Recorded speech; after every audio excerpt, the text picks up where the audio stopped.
তুমি কি কখনো গভীর রাতে একা বসে কেঁদেছ? চারদিকে সবাই আছে, তবু মনে হয়েছে আমি একা, একদম একা।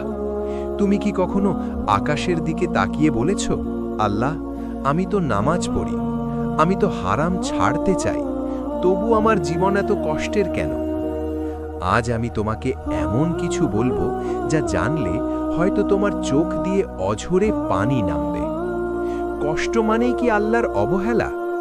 আমরা যখন কষ্টে থাকি আমাদের মনে হয় আল্লাহ হয়তো আমাদের ভুলে গেছেন, কিন্তু কোরআনে আল্লাহ বলেন, তুমি যে কষ্ট লুকিয়ে রাখছো, যা কাউকে বলো না, আল্লাহ সেটা জানেন।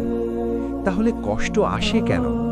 একটা প্রশ্ন তোমাকে করি, যে সোনা আগুনে পড়ে না সে কি খাঁটি হয়? যে মানুষ কখনো ভাঙে না সে কি শক্ত হয়? আল্লাহ যখন তোমাকে কষ্ট দেন, তিনি তোমাকে ভাঙতে দেন না, তিনি তোমাকে গড়েন। তুমি কি জানো, তুমি যে কষ্ট পাচ্ছ হয়তো সেটা তোমাকে কোনো বড় গুনাহ থেকে বাঁচাচ্ছে, তোমার জান্নাতের দরজা খুলছে, তোমার কোনো দুয়ার উত্তর লুকিয়ে রেখেছে। রাসূল সাল্লাল্লাহু আলাইহি ওয়াসাল্লাম বলেছেন, মুমিনের শরীরে একটি কাঁটাও যদি বিঁধে, আল্লাহ তার বিনিময়ে গুনাহ মাফ করেন। একটা কাঁটা, আর তুমি তো পাহাড় সমকষ্ট বয়ে বেড়াচ্ছ। ভাবো, কত গুনাহ মাফ হচ্ছে। তুমি ভেঙে পড়েছ বলে আল্লাহ তোমাকে ছেড়ে দেননি, বরং আল্লাহ বলেন, ফাইন্না মাল উসরি ইউসরান, নিশ্চয়ই কষ্টের সাথে স্বস্তি আছে। লক্ষ্য করো, আল্লাহ বলেননি কষ্টের পরে স্বস্তি, বলেছেন কষ্টের সাথেই স্বস্তি। মানে তুমি এখনো দেখছো না, কিন্তু স্বস্তি ইতিমধ্যেই পথে আছে। আজ যদি কেউ তোমাকে বুঝে না দেয়, মনে রেখো আল্লাহ বোঝেন। আজ যদি মানুষ তোমার কষ্ট নিয়ে হাসে, একদিন আল্লাহ তোমার ধৈর্য নিয়ে ফেরেশতাদের গর্ব করে দেখাবেন। তুমি কি লক্ষ্য করেছ, জীবনের সবচেয়ে বড় পরিবর্তনগুলো সবচেয়ে বড় কষ্টের পরেই আসে? যেদিন তুমি একা কেঁদেছ, যেদিন মনে হয়েছে আর পারছি না, ঠিক সেই দিনগুলোই তোমাকে ভেতর থেকে বদলে দিয়েছে। আজ আমি তোমাকে বলবো, কেন আল্লাহ তোমাকে ভাঙতে দেন, আর কেন সেই ভাঙনই তোমার জীবনের সবচেয়ে বড় রহমত। ভাঙন ছাড়া কি গড়া যায়? একটা প্রশ্ন, মাটি না ভাঙলে ঘর বানানো যায়? লোহার ওপর আঘাত না পড়লে তলোয়ার তৈরি হয়? তাহলে মানুষ, আল্লাহর সবচেয়ে প্রিয় সৃষ্টি, সে কিভাবে কষ্ট ছাড়া তৈরি হবে? আল্লাহ কেন তোমাকে এমন কষ্ট দিলেন? কারণ আল্লাহ তোমাকে যেখানে নিতে চান, তুমি এখনো সেখানে পৌঁছানোর মতো তৈরি নও। তাই তিনি তোমার অহংকার ভাঙেন, তোমার অহেতুক ভালোবাসা সরান, তোমার ভরসার জায়গা বদলান, যাতে তুমি মানুষ থেকে আল্লাহর বান্দা হও। মানুষ ভাঙে, আল্লাহ গড়েন। আমরা যখন কষ্ট পাই, আমরা বলি, এই মানুষটা আমাকে ধ্বংস করে দিল, এই পরিস্থিতি আমাকে শেষ করে দিল। কিন্তু বাস্তবতা হলো, মানুষ ভাঙে, কিন্তু আল্লাহ সেই ভাঙা অংশ দিয়েই তোমাকে গড়েন। ইউসুফ আলাইহিস সালাম একটি ভাঙনের গল্প। ভাবো, একজন নবী, নিজের ভাইদের দ্বারা কুয়ায় নিক্ষিপ্ত, বাবার কাছ থেকে বিচ্ছেদ, দাস হিসেবে বিক্রি, মিথ্যা অপবাদ, কারাগারে বছর বছর। প্রতিটা ধাপে মনে হয়েছে এটাই শেষ, কিন্তু আল্লাহ জানতেন এটা শেষ না, এটা প্রস্তুতি। শেষে কি হলো? যে কুয়ায় তাকে ফেলা হয়েছিল, সেখান থেকেই শুরু হলো মিশরের শাসকের পথ। তুমি যেটাকে শেষ ভাবছ, হয়তো সেটা তোমার চরিত্র ঠিক করছে, তোমার দোয়ার ভাষা বদলাচ্ছে, তোমার হৃদয় নরম করছে। কারণ সুখ মানুষকে আল্লাহ থেকে দূরে নেয়, আর কষ্ট মানুষকে সিজদায় ফেলে। তুমি আগের মতো নেই, এটা খারাপ না। তুমি বলো, আমি আগের মতো হাসি না, আমি আগের মতো বিশ্বাস করি না। হ্যাঁ, ঠিকই, কারণ আগের তুমি ছিলে মানুষের উপর নির্ভরশীল, আর এখনকার তুমি আল্লাহর দিকে ফিরে আসছ। এটা দুর্বলতা না, এটা পরিণত হওয়া। আল্লাহ ভাঙেন যাকে ভালোবাসেন। রাসূল করিম সাল্লাল্লাহু আলাইহি ওয়াসাল্লাম বলেছেন, আল্লাহ যাকে ভালোবাসেন তাকে পরীক্ষায় ফেলেন। তাহলে প্রশ্ন আসে, তুমি যদি কষ্টে থাকো তাহলে কি আল্লাহ তোমাকে ভুলে গেছেন? না, বরং সম্ভবত তিনি তোমাকে বেছে নিয়েছেন। কষ্ট তোমাকে কি শিখিয়েছে? একটু ভাবো, তুমি কি এখন বেশি দোয়া করো না? তুমি কি এখন বেশি কান্না নিয়ে নামাজে দাঁড়াও না? তুমি কি এখন দুনিয়াকে আগের মতো বিশ্বাস করো? এই শিক্ষা কি সুখ তোমাকে দিত? তুমি যেটা হারিয়েছ সেটা প্রয়োজন ছিল না। অনেক সময় আল্লাহ আমাদের থেকে কিছু কেড়ে নেন, একটা মানুষ, একটা সম্পর্ক, একটা স্বপ্ন, কারণ তুমি যেটাকে আঁকড়ে ধরেছিলে ওটা তোমাকে আল্লাহ থেকে দূরে নিয়ে যাচ্ছিল। আল্লাহ তোমার হৃদয় পরিষ্কার করতে চেয়েছেন। কষ্টের মধ্যেই জন্ম নেয় আসল তুমি। হাসির মধ্যে মানুষকে চেনা যায় না, কিন্তু কষ্টে ধৈর্য জন্ম নেয়, ঈমান শক্ত হয়, আত্মসম্মান তৈরি হয়। তুমি যে আজ চুপচাপ সহ্য করছো, এই সহ্যই একদিন তোমাকে এমন শক্ত বানাবে যেখানে দুনিয়া আর তোমাকে ভাঙতে পারবে না। আল্লাহ কখনো ভাঙা মানুষ ছেড়ে দেন না। কোরআনে আল্লাহ বলেন, লা ইউকাল্লিফুল্লাহু নাফসান ইল্লা উসআহা। আল্লাহ কাউকে তার সাধ্যের বাইরে বোঝা দেন না। মানে তুমি এখনো দাঁড়িয়ে আছো, কারণ আল্লাহ জানেন তুমি পারো। আজ তুমি কাঁদছো, কাল তুমি বুঝবে। আজ তুমি প্রশ্ন করছো, কেন আমি, কেন আমার সাথে? কিন্তু একদিন তুমি বলবে, আল্লাহ, যদি তুমি আমাকে না ভাঙতে আমি কখনো তোমাকে চিনতাম না। মনে রেখো, তুমি ভাঙছো না, তুমি তৈরি হচ্ছ। এই কষ্ট তোমার শত্রু না, এই কষ্টই তোমার শিক্ষক। তুমি কি কখনো এমন অনুভব করেছো, দোয়া করছো, চোখ ভিজছে, হাত তুলে আছো বছরের পর বছর, কিন্তু কিছুই বদলাচ্ছে না? মনে হয় আল্লাহ কি আমার দোয়া শুনছেন, নাকি আমি খুবই তুচ্ছ? আজ আমি তোমাকে এমন এক সত্য বলবো যেটা বুঝলে তোমার অভিযোগ কান্নায় বদলে যাবে। দেরি মানেই না বলা নয়। আমরা ভাবি দোয়া কবুল না হলে আল্লাহ না বলে দিয়েছেন, কিন্তু বাস্তবতা হলো আল্লাহ 3 ভাবে দোয়া কবুল করেন। এখনই দিয়ে দেন, পরের জন্য জমা রাখেন, বড় বিপদ সরিয়ে দেন। তুমি যেটাকে দেরি ভাবছো হয়তো সেটা সুরক্ষা। তুমি তাড়াহুড়ো করছো, আল্লাহ পরিকল্পনা করছেন। একটা শিশু যখন বাবার কাছে ছুরি চায়, বাবা কি সাথে সাথে দেন? না, কারণ বাবা জানেন এটা এখন দিলে ক্ষতি হবে। আল্লাহ তোমার রব, তিনি জানেন কখন দিলে তোমার জন্য রহমত হবে আর কখন দিলে ধ্বংস। কোরআন আমাদের কি শেখায়? আল্লাহ বলেন, ওয়া আসা আন তাকরাহু শাইআন ওয়া হুয়া খায়রুল লাকুম। তোমরা যা অপছন্দ করো সেটাই তোমাদের জন্য ভালো হতে পারে। সূরা বাকারা 216 নম্বর আয়াত। তুমি যে জিনিসের জন্য কাঁদছো হয়তো সেটা পেলে তুমি আল্লাহ থেকে দূরে চলে যেতে। জাকারিয়া আলাইহিস সালাম, দেরির গল্প। একজন নবী সারা জীবন দোয়া করেছেন সন্তানের জন্য। বছরের পর বছর, চুল পেকে গেছে, শরীর দুর্বল, তবুও দোয়া থামাননি। শেষে আল্লাহ দিলেন ইয়াহইয়া আলাইহিস সালাম। প্রশ্ন হলো, আল্লাহ কি শুরুতেই দিতে পারতেন না?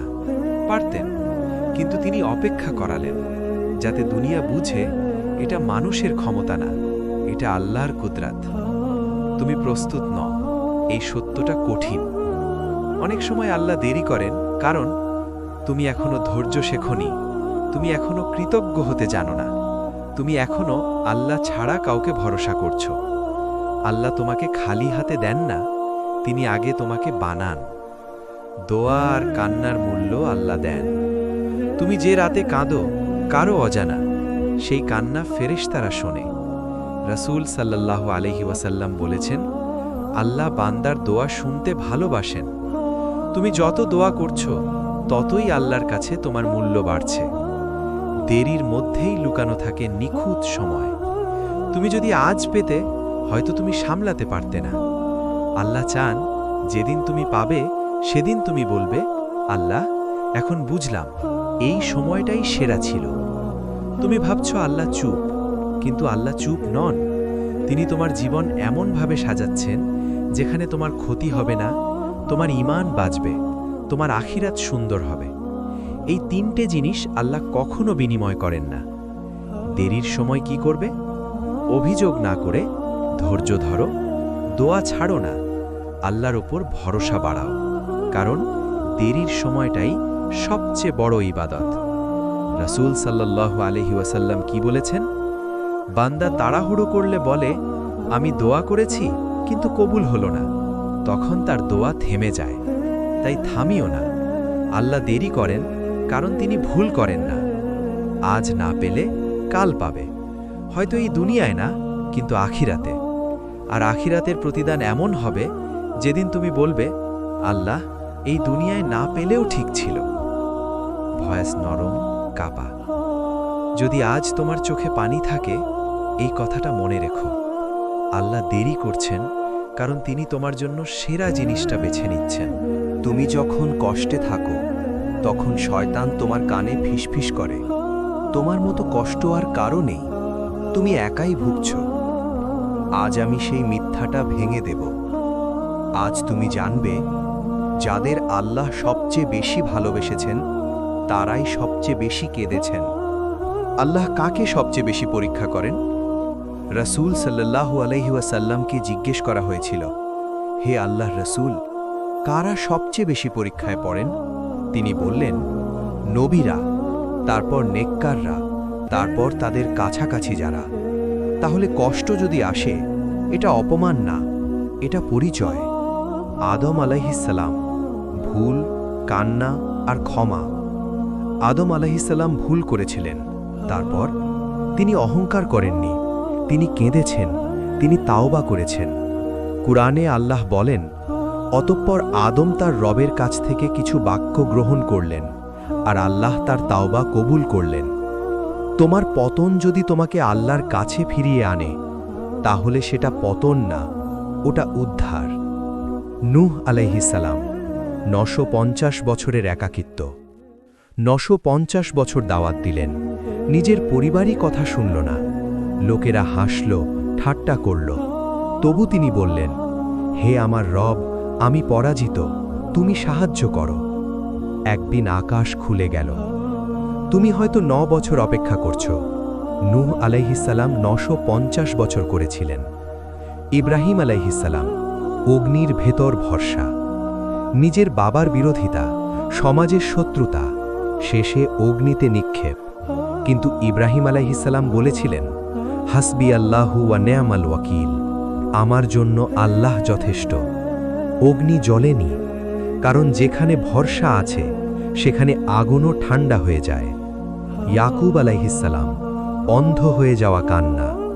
একজন বাবা নিজের প্রিয় সন্তান ইউসুফ আলাইহিসসালামকে হারালেন, বছরের পর বছর কাঁদলেন। কুরআনে আছে, তার চোখ সাদা হয়ে গেল, কারণ তিনি দুঃখ চেপে রেখেছিলেন। তবু তিনি বলেননি, আল্লাহ অন্যায় করেছেন। তিনি বলেছিলেন, আমি আমার দুঃখ আর কষ্ট শুধু আল্লাহর কাছেই জানাই। ইউসুফ আলাইহিসসালাম, ধৈর্যের পুরস্কার। কুয়া, দাসত্ব, জেল, একটার পর একটা আঘাত। কিন্তু ইউসুফ আলাইহিসসালাম বলেন, যে ধৈর্য ধরে আর তাকওয়া অবলম্বন করে, আল্লাহ তার শ্রম নষ্ট করেন না। শেষে ক্ষমতা, সম্মান, পরিবার সব ফিরে পেলেন। আইয়ুব আলাইহিসসালাম, কষ্টের চূড়ান্ত পরীক্ষা। সম্পদ গেল, সন্তান গেল, শরীর ভেঙে পড়ল, কিন্তু তার মুখে অভিযোগ ছিল না। শুধু বললেন, হে আমার রব, আমি কষ্টে পড়েছি, আর তুমি সবচেয়ে দয়ালু। আল্লাহ বললেন, আমরা তাকে ধৈর্যশীল পেলাম। এই সার্টিফিকেট দুনিয়ার কোনো ডিগ্রির চেয়ে বড়। মুহাম্মদ সাল্লাল্লাহু আলাইহি ওয়াসাল্লাম, নবীর কান্না। তুমি কি জানো, রাসূল সাল্লাল্লাহু আলাইহি ওয়াসাল্লাম এত কেঁদেছেন তার দাড়ি ভিজে যেত। মা বাবা হারিয়েছেন, সন্তান হারিয়েছেন, অপমানিত হয়েছেন, পাথর নিক্ষিপ্ত হয়েছে, তবু তিনি বলেছিলেন, হে আল্লাহ, আমার কওমকে ক্ষমা করো। যিনি এত কষ্ট পেয়েছেন, তিনি যদি আল্লাহর প্রিয় হন, তাহলে কষ্ট মানেই কি অবহেলা? তাহলে তোমার কষ্ট কি প্রমাণ করে?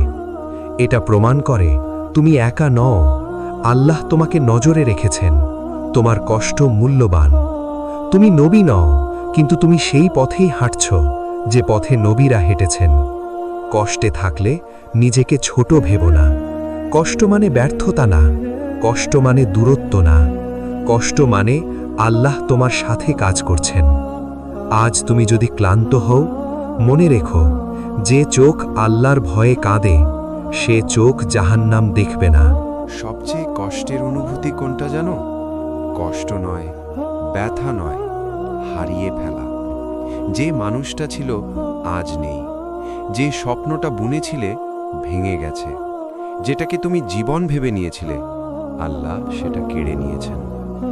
আজ আমি তোমাকে এমন এক সত্য বলবো যেটা বুঝতে পারলে তোমার চোখের পানি থেমে যাবে না, বরং বিশ্বাসে বদলে যাবে। আল্লাহ কিছু নেন কিন্তু শূন্য রাখেন না, এটা আল্লাহর নিয়ম। তিনি কিছু নিলে তার চেয়েও ভালো কিছু দেন। কুরআনে আল্লাহ বলেন, ওয়াআসা আন তাকরাহু শাইআন ওয়া ইয়াজআলাল্লাহু ফীহি খায়রান কাসীরা। তোমরা যা অপছন্দ করো আল্লাহ তাতে অনেক কল্যাণ রেখে দেন। সূরা নিসা 19। তুমি যেটাকে ক্ষতি ভাবছো আল্লাহ সেটাকেই তোমার কল্যাণে বদলে দিচ্ছেন। হারানোর পেছনে লুকানো কারণ।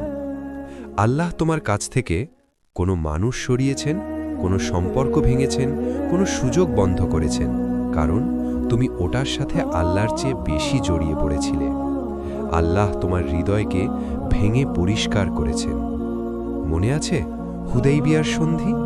সাহাবীরা কেঁদেছিলেন, তাদের মনে হয়েছিল এটা অপমান, কিন্তু কুরআনে আল্লাহ বললেন, নিশ্চয়ই এটি একটি স্পষ্ট বিজয়। যেটাকে তারা হার মনে করেছিল ওটাই ইতিহাসের সবচেয়ে বড় বিজয় হয়ে গেল। তুমি যেটা হারিয়েছ সেটা সীমিত ছিল। মানুষ ফেরত যেতে পারে, স্বপ্ন ভেঙে যেতে পারে, দুনিয়ার জিনিস শেষ হয়ে যায়, কিন্তু আল্লাহ যা দেন ওটা স্থায়ী। কখনো কখনো আল্লাহ সরিয়ে দেন রক্ষা করতে। তুমি যাকে হারিয়েছ হয়তো সে তোমার ঈমান নষ্ট করত, সে তোমার আত্মসম্মান ভেঙে দিত, সে তোমাকে আল্লাহ থেকে দূরে নিয়ে যেত। তুমি বুঝতে পারোনি, কিন্তু আল্লাহ বুঝেছেন। রাসূল সাল্লাল্লাহু আলাইহি ওয়াসাল্লাম কি বলেছেন? যে ব্যক্তি আল্লাহর জন্য কিছু ছেড়ে দেয় আল্লাহ তাকে তার চেয়েও উত্তম কিছু দান করেন। এই হাদিস মিথ্যা না, শুধু সময় লাগে। তুমি এখন শূন্য মনে করছো, কারণ আল্লাহ তোমার হাত খালি করেছেন, নিতে না, দিতে। খালি হাত ছাড়া কিছু ধরা যায় না। ইউসুফ আলাইহিস সালাম আবার মনে করো, তিনি পরিবার হারালেন, স্বাধীনতা হারালেন, সম্মান হারালেন। শেষে কি পেলেন? ক্ষমতা, সম্মান, পরিবার সব একসাথে। কিন্তু সবই পেলেন যখন তিনি আল্লাহ ছাড়া সব হারালেন। তোমার জন্য কি আসছে তুমি জানো না, কিন্তু আল্লাহ জানেন। হয়তো এমন শান্তি আসছে, এমন সম্পর্ক আসছে, এমন সুযোগ আসছে যা তোমার কল্পনাতেও নেই। হারানো মানেই শেষ না, শেষ হয় তখন যখন আল্লাহ ছেড়ে দেন। আর আল্লাহ তোমাকে ছাড়েননি, এটাই প্রমাণ তুমি এখনো শ্বাস নিচ্ছ। দুঃখের মধ্যেও শুকুর আছে। তুমি যদি এখনো নামাজ পড়ো, দোয়া করো, আল্লাহকে ডাকো, তাহলে তুমি হেরে যাওনি, তুমি প্রস্তুত হচ্ছ। আজ যদি তুমি কাঁদো, এই কান্না হারানোর জন্য না, এই কান্না বিশ্বাসের জন্য। তুমি কি কখনো এমন অনুভব করেছো সবাই আছে তবু কেউ নেই? ফোন ভর্তি কন্ট্যাক্ট, কিন্তু কথা বলার কেউ নেই। আজ আমি তোমাকে এমন একটি সত্য বলবো যেটা বুঝলে তুমি আর কখনো একাকিত্বকে ভয় পাবে না। একাকিত্ব আর পরিত্যক্ত হওয়া এক জিনিস না। আমরা ভাবি আমি একা মানে আল্লাহ দূরে, কিন্তু সত্যটা উল্টো। কোরআনে আল্লাহ বলেন, ওয়ানাহনু আকরাবু ইলাইহি মিন হাবলিল ওয়ারিদ। আমি মানুষের গলার শিরার চেয়েও কাছে। সূরা কাফ 16 নম্বর আয়াত। তুমি মানুষ থেকে দূরে, কিন্তু আল্লাহ থেকে কাছে। সুখে মানুষ ভুলে যায়, যখন সব ঠিক থাকে, নামাজ তাড়াহুড়ো হয়, দোয়া ছোট হয়, আল্লাহর স্মরণ কমে যায়। কিন্তু কষ্টে তুমি ফজরের আগে উঠে পড়ো, চোখের পানিতে দোয়া করো, সিজদায় সময় থেমে যায়। এই মুহূর্তগুলোতেই আল্লাহ সবচেয়ে কাছে থাকেন। রসুল সাল্লাল্লাহু আলাইহি ওয়াসাল্লাম একাকী মুহূর্তে কি করতেন? তায়েফে তাকে পাথর মারা হলো, রক্তে জুতো ভিজে গেল। তিনি কি অভিশাপ দিলেন? না, তিনি আকাশের দিকে তাকিয়ে বললেন, হে আল্লাহ, আমি আমার দুর্বলতা তোমার কাছেই বলছি। এই দোয়াই প্রমাণ, যখন মানুষ ছেড়ে দেয় আল্লাহ তখন বুকে টেনে নেন। কষ্ট আল্লাহর নীরব আলিঙ্গন। তুমি কাঁদছ কারণ আল্লাহ তোমাকে নিজের কাছে ডাকছেন, যেমন মা শিশু কাঁদলে কোলে নেয়। তুমি কষ্টে কারণ আল্লাহ তোমাকে কাছের বানাতে চান। দোয়া কবুল না হলেও আল্লাহ কাছে। তুমি ভাবো দোয়া কবুল হলো না মানে আল্লাহ নেই, কিন্তু কখনো ভেবেছ তুমি দোয়া করতে পারছো এটাই কি আল্লাহর উপস্থিতি না? সবাই তো দোয়া করতেও পারে না। ইব্রাহিম আলাইহিস সালাম আগুনে একা ছিলেন না। আল্লাহ বলেছিলেন, হে আগুন, ইব্রাহিমের জন্য ঠান্ডা ও নিরাপদ হয়ে যাও। যেখানে আল্লাহ আছেন সেখানে আগুনও ক্ষতি করতে পারে না। যখন কেউ বোঝে না, তুমি কাউকে বলতে পারো না তোমার ভেতরে কি চলছে, কিন্তু আল্লাহ জানেন। তুমি মুখে কিছু বলো না, তবু আল্লাহ তোমার নীরব আর্তনাদ শোনেন। কান্নার সিজদা আল্লাহর কাছে সবচেয়ে প্রিয়। রাসূল সাল্লাল্লাহু আলাইহি ওয়াসাল্লাম বলেছেন, বান্দা যখন সিজদায় যায় তখন সে তার রবের সবচেয়ে কাছাকাছি থাকে। তুমি যে কান্না নিয়ে সিজদায় পড়ো, ওটাই আল্লাহর কাছে সবচেয়ে প্রিয় দৃশ্য। কষ্ট কমে না, কিন্তু ভয় কমে। আল্লাহ কাছে থাকলে সমস্যা হয়তো থাকে, কিন্তু বুক শক্ত হয়। ঝড় থাকে, কিন্তু নৌকা ডোবে না। আল্লাহ নীরব কেন? কারণ তিনি তোমার সাথে ভাষা নয়, অনুভূতিতে কথা বলছেন। এই অনুভূতিগুলোই তোমাকে তার কাছে নিয়ে আসছে।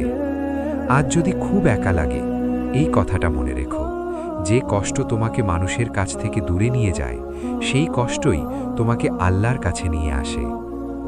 আজ শুধু এটুকু বলি, তুমি একা নাও, তুমি কখনো একা ছিলে না। আল্লাহ তখনই সবচেয়ে কাছে, যখন তুমি সবচেয়ে ভেঙে পড়ো। সবচেয়ে কঠিন প্রশ্নটা কি জানো? আমি এত দোয়া করি, তবু আল্লাহ কেন দেন না? আজ আমি তোমাকে এমন কিছু বলবো যা জানলে তোমার অভিযোগ সিজদায় বদলে যাবে। দোয়া কি সত্যিই কবুল হয় না? এই প্রশ্নটাই ভুল। কারণ রাসূল সাল্লাল্লাহু আলাইহি ওয়াসাল্লাম বলেছেন, তোমরা দোয়া করো, নিশ্চয়ই আল্লাহ দোয়া কবুল করেন। তাহলে সমস্যা কোথায়? সমস্যা হলো আমরা কবুলের রূপ বুঝি না।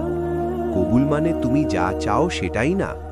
আমরা ভাবি আমি যা চাই আল্লাহ সেটাই দেবেন, কিন্তু আল্লাহ বলেন, আল্লাহ জানেন আর তোমরা জানো না। তুমি শিশু, আল্লাহ অভিভাবক। দোয়া কবুলের 3টি গোপন রূপ। 1, এখন না, পরে। হয়তো তুমি এখন পেলে ধ্বংস হয়ে যেতে, আল্লাহ তোমাকে রক্ষা করছেন। 2, অন্য কিছুর বিনিময়। তুমি যা চেয়েছিলে না সেটা দিয়ে দিলেন, শান্তি, ধৈর্য, ঈমান। 3, আখিরাতে জমা। কিয়ামতের দিন তুমি দেখবে এক পাহাড় সম নেকি। তখন তুমি বলবে, হে আল্লাহ, এই দুনিয়ায় কেন দিলে না? আল্লাহ বলবেন, কারণ আজকের দিনটার জন্য রেখেছিলাম। কখন দোয়া আটকে যায়? কখনো কখনো হারাম রিজিক, অন্যায়ে জড়ানো, তাড়াহুড়ো দোয়ার দরজা ধীর করে দেয়। তাই আল্লাহ দেরি করেন ফিরে আসার সুযোগ দিতে। তুমি কি জানো দোয়া করাটাই কবুল? অনেকে চায় কিন্তু দোয়া করতে পারে না। তুমি পারছো, এটাই প্রমাণ আল্লাহ তোমাকে ডাকছেন। মুসা আলাইহিস সালাম ও ফেরাউনের কাহিনী। মুসা আলাইহিস সালাম দোয়া করেছিলেন ফেরাউন ধ্বংস হোক, কিন্তু ধ্বংস হলো বছরের পর বছর পরে। এই দেরির মধ্যে হুজ্জাত পূর্ণ হল, ন্যায়ে প্রতিষ্ঠিত হল, ইতিহাস শিক্ষা পেল। দেরি মানেই না বলা নয়। আল্লাহ কেন তোমার দোয়া ফিরিয়ে দেন? কারণ তুমি যা চাচ্ছ ওটা তোমার জন্য ক্ষতিকর। তুমি দেখছো এখন, আল্লাহ দেখছেন শেষটা। কান্না দিয়ে দোয়া করতে হয় কেন? কারণ দোয়া শব্দ না, অবস্থা। যখন তোমার অহংকার ভাঙে, দোয়া ওপরে ওঠে। দোয়া আর সম্পর্ক। আল্লাহ চান তুমি শুধু ফল চাও না, তুমি সম্পর্ক রাখো। যদি সব দোয়া সাথে সাথে কবুল হতো, তুমি আর ডাকতে? কিয়ামতের দিনের দৃশ্য। রাসূল সাল্লাল্লাহু আলাইহি ওয়াসাল্লাম বলেছেন, কিয়ামতের দিন বান্দা দেখবে তার অনেক দোয়া দুনিয়ায় কবুল হয়নি। সে বলবে, হে আল্লাহ, এগুলো কেন দুনিয়ায় দিলে না? আল্লাহ বলবেন, কারণ আজকের দিনটার জন্য রেখেছিলাম। আজ দোয়া করে ক্লান্ত লাগলে এই কথাটা মনে রেখো, যে দোয়া আজ তোমাকে কাঁদায় সেটাই কাল তোমাকে হাসাবে। আজ শুধু এটুকুই বলি, দোয়া কখনো বৃথা যায় না, শুধু ফলের সময়টা বদলে যায়। সবাই জান্নাত চায়, কিন্তু খুব কম মানুষ জান্নাতের রাস্তা মেনে নিতে পারে। কারণ জান্নাতের পথে একটা শব্দ বারবার আসে, ধৈর্য।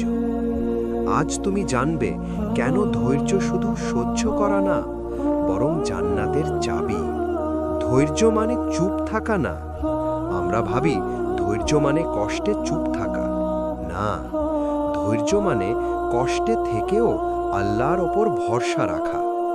কান্না করা হারাম না, অভিযোগ করা বিপজ্জনক। কুরআনে ধৈর্যের মর্যাদা। আল্লাহ বলেন, ইন্নামা ইউয়াফফাস সাবিরুনা আজরাহুম বিগাইরি হিসাব। ধৈর্যশীলদের প্রতিদান দেওয়া হবে হিসাব ছাড়াই। সূরা জুমার 10। হিসাব ছাড়া মানে পরিমাপ ছাড়া। এটাই জান্নাতের ইশারা। ধৈর্যের 3টি স্তর। 1, বিপদে ধৈর্য, কষ্ট আসলে আল্লাহকে দোষ না দেওয়া। 2, গুনাহ থেকে ধৈর্য, যা সহজ কিন্তু হারাম সেটা ছেড়ে দেওয়া। 3, ইবাদাতে ধৈর্য, মন না চাইলেও নামাজে দাঁড়ানো। এই 3টেই একসাথে থাকলে বান্দা আল্লাহর কাছে প্রিয় হয়। ধৈর্যের পরীক্ষায় নবীরা। আইয়ুব আলাইহিস সালাম সব হারিয়েও বলেছিলেন, হে আমার রব, তুমি দয়ালু। ইয়াকুব আলাইহিস সালাম অন্ধ হয়ে গিয়েও বলেছিলেন, সবরই উত্তম। এগুলো গল্প না, এগুলো পথ নির্দেশ। ধৈর্য কেন এত কষ্টের? কারণ ধৈর্য নফসের বিরুদ্ধে যুদ্ধ। চিৎকার করতে ইচ্ছে করে, কিন্তু তুমি আল্লাহর জন্য চুপ থাকো। এই চুপ থাকাটাই আসমানে পৌঁছে যায়। জান্নাত কার জন্য? রাসূল সাল্লাল্লাহু আলাইহি ওয়াসাল্লাম বলেছেন, জান্নাত কষ্টে ঘেরা। মানে যে জান্নাত চায় সে কষ্ট মেনে নেয়। তুমি যা সহ্য করছো সব দেখা হচ্ছে। তুমি হয়তো ভাবছো কেউ দেখছে না, কিন্তু আল্লাহ দেখছেন। প্রতিটা চুপ থাকা, প্রতিটা চোখের পানি, একটাও বাদ যাবে না। ধৈর্য মানে স্থির থাকা না, চলতে থাকা। নামাজ ছাড়া না, দোয়া ছাড়া না, ভরসা ছাড়া না। জান্নাতের দৃশ্য কল্পনা করো। একদিন ফেরেশতারা বলবে, তোমরা ধৈর্য ধরেছিলে, এই জন্যই আজ জান্নাতে প্রবেশ করো। সেই দিন তুমি বলবে, হে আল্লাহ, এই কষ্টগুলোই যথেষ্ট ছিল। আজ ধৈর্য ধরতে কষ্ট হলে এই কথাটা মনে রেখো, যা দীর্ঘস্থায়ী সেটার জন্য অপেক্ষা লাগে। জান্নাত তুচ্ছ জিনিস না। ভয়েস নরম, দৃঢ়। আজ শুধু এটুকু বলি, ধৈর্য ধরো, কারণ আল্লাহ কখনো ধৈর্যশীলকে খালি হাতে ফেরান না। আজ তুমি হয়তো বলছো, আল্লাহ, এটা কেন হলো?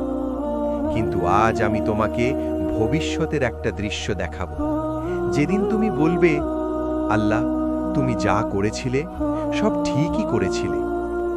সময় বদলায়, সত্য প্রকাশ পায়। জীবনের অনেক ঘটনা শুধু সময়ের অভাবে আমরা বুঝতে পারি না। যখন দূর থেকে দেখি তখন ছবিটা পরিষ্কার হয়। আল্লাহ পুরো ছবিটা শুরু থেকেই দেখেন। আজ যেটা ব্যথা, কাল সেটাই শিক্ষা। তুমি যেটাকে অভিশাপ ভেবেছিলে, একদিন বুঝবে ওটাই তোমার রক্ষা ছিল। যে দরজাটা বন্ধ হয়েছিল, ওটা খোলা থাকলে তুমি হারিয়ে যেতে। পিছনে তাকালে তুমি কি দেখবে? হারানো সম্পর্ক, বাঁচানো ঈমান, ভাঙা স্বপ্ন, নতুন পথ, একাকিত্ব, আল্লাহর সান্নিধ্য। এই বিনিময়টা ন্যায্য না? ইউসুফ আলাইহিস সালামের শেষ দৃশ্য। কারাগার থেকে সিংহাসন। ভাইদের সামনে দাঁড়িয়ে বললেন, আজ তোমাদের কোনো দোষ নেই। তিনি কি বলেছিলেন, আমার জীবন নষ্ট করেছ? না, কারণ তিনি বুঝেছিলেন এই পথটাই ছিল আল্লাহর পরিকল্পনা। আল্লাহর পরিকল্পনা ব্যথা দেয়, ক্ষতি করে না। মানুষ যখন কিছু পরিকল্পনা করে তাতে ভুল থাকে, আল্লাহ যখন করেন তাতে শুধু কল্যাণ থাকে। কিন্তু কল্যাণে পৌঁছতে কখনো কখনো ব্যথা লাগে। তুমি যা চাইনি কিন্তু দরকার ছিল। আল্লাহ অনেক সময় তোমাকে এমন জায়গায় নিয়ে যান যেটা তুমি চাইনি কিন্তু দরকার ছিল। যেমন ডাক্তার কেটে ভালো করে। কৃতজ্ঞতা জন্মায় উপলব্ধি থেকে। যখন তুমি বুঝবে এই কষ্ট না এলে তুমি আজকের তুমি হতে না, তখন তোমার মুখ থেকে শুকর বের হবে, অভিযোগ না। আজ তুমি না বুঝলেও সমস্যা নেই। তুমি আল্লাহ নও, তুমি বান্দা। বান্দার কাজ ভরসা রাখা, রবের কাজ সেরা সিদ্ধান্ত নেওয়া। কেয়ামতের দিনের উপলব্ধি। রাসূল সাল্লাল্লাহু আলাইহি ওয়াসাল্লাম বলেছেন, কেয়ামতের দিন বান্দা তার পরীক্ষার প্রতিদান দেখে বলবে, হে আল্লাহ, এই দুনিয়ায় আমার চামড়া কেটে নেওয়া হলেও ভালো ছিল যদি এই প্রতিদান পাই। তখন বুঝবে একটাও কষ্ট বৃথা যায়নি। আজ যদি হৃদয় ভারী লাগে, এই কথাটা মনে রেখো, সময়ই আল্লাহর অনুবাদক। আজ না বুঝলে কাল বুঝবে। আজ শুধু এটুকু বলি, যেদিন তুমি পিছনে তাকাবে সেদিন আল্লাহর ওপর তোমার ভরসা আরও বেড়ে যাবে। সব কান্না একরকম না। কিছু কান্না মানুষকে ভেঙে দেয়, আর কিছু কান্না মানুষকে আল্লাহর কাছে নিয়ে যায়। আজ এই শেষ পর্বে আমি তোমাকে সেই কান্নার কথা বলবো, যে কান্না থেকে শুরু হয় সিজদা আর শেষ হয় মুক্তি দিয়ে। কান্না দুর্বলতা না। আমরা ছোটবেলা থেকে শিখেছি কাঁদবে না, শক্ত হও। কিন্তু আল্লাহ বলেন, যে চোখ আমার ভয়ে কাঁদে সে চোখ জাহান্নাম দেখবে না। রাসূল সাল্লাল্লাহু আলাইহি ওয়াসাল্লাম নিজে কেঁদেছেন রাতের নামাজে, সিজদায়, উম্মতের জন্য। তাহলে তুমি কাঁদলে তাতে লজ্জা কোথায়? কান্না যখন সিজদায় যায়। মানুষের কাছে কাঁদলে হালকা লাগে, কিন্তু ভরসা থাকে না। আল্লাহর কাছে কাঁদলে হালকা লাগে আর ভরসা জন্মায়। সিজদা হলো বান্দার সবচেয়ে নিরাপদ জায়গা। সিজদা কেন মুক্তি দেয়? কারণ সিজদায় অহংকার ভেঙে যায়, বোঝা নেমে যায়, আল্লাহ দায়িত্ব নিয়ে নেন। তুমি বলো না আমি পারবো না, তুমি বলো হে আল্লাহ তুমি যথেষ্ট। রাসূল সাল্লাল্লাহু আলাইহি ওয়াসাল্লামের মুক্তির সিজদা। যখন দুনিয়া তার ওপর ভারী হয়ে উঠত, তিনি নামাজে দাঁড়াতেন। তিনি বলতেন, হে বিলাল, আমাদের নামাজ দিয়ে শান্তি দাও। নামাজ তার কাছে বোঝা না, আশ্রয় ছিল। তুমি কিভাবে সিজদায় মুক্তি পাবে? খুব সহজ। সুন্দর শব্দ লাগবে না, বড় দোয়া লাগবে না, শুধু ভাঙা মনটা লাগবে। আল্লাহ ভাঙা মন ভালোবাসেন। আজকের রাত বদলে দিতে পারে তোমার জীবন। হয়তো আজ রাতেই তুমি অনেক দিন পর মন খুলে কাঁদবে। অনেক দিন পর সত্যিকারের দোয়া করবে। অনেক দিন পর বলবে, হে আল্লাহ আমি হেরে গেছি। আর ঠিক তখনই আল্লাহ বলবেন, এই তো এখন তুমি আমার কাছে। মুক্তি মানে সমস্যা শেষ না, মুক্তি মানে সমস্যার ভয় শেষ। ঝড় থাকবে কিন্তু বুক কাঁপবে না, কারণ তুমি জানো আল্লাহ আছেন।